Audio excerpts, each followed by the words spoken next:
विविध कामात भ्रष्टाचार झाल्याचा आरोप शिवराई येथील ग्रामस्थांनी केला होता। शिवराई येथील युवक मित्र मंडळाकडून उपोषणाचा इशारा पंचायत समितीला निवेदनाद्वारे देण्यात आला होता। लवकरात लवकर चौकशी करावी, अन्यथा आम्ही उपोषण करू असा इशारा प्रशासनाला देण्यात आला होता।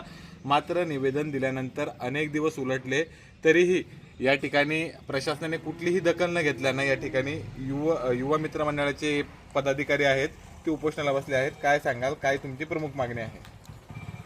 ग्रामपंचायतचा जो भ्रष्टाचार झालेला आहे आजपर्यंत याची चौकशी करण्यात यावी आणि प्रत्यक्षात स्थळ पाहणी कामाची ही करण्यात यावी ही आमची प्रमुख मागणी। अजून 2-3 मागण्या आहे आमच्या। एक शिवराई पाट्यावर ब्रेकर असेल, अजून ग्रामीण रस्त्याची शिव पांधन रस्त्याची कामं असेल ती त्वरित चालू करण्यात यावी।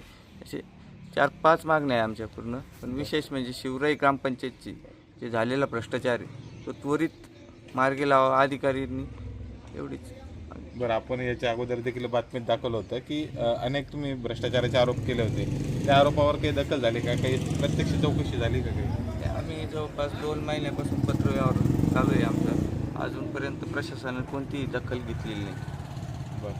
बरं, आता कालपासून उपोषण सुरू झालेलं आहे। काल कोणी उपोषणस्थळी कोणी आलं होतं का? प्रशासकीय अधिकारी कोणी नाही। ग्रामसेवक वगैरे? ग्रामसेवक आलं होतं। काय चर्चा केली ग्रामसेवकांनी?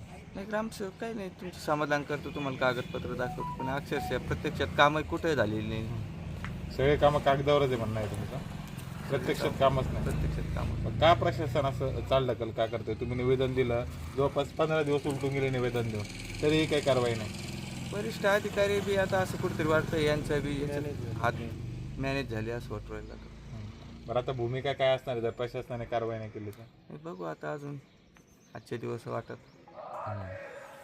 उद्या ठरवू, आज सर्व गावकऱ्याला विचारू।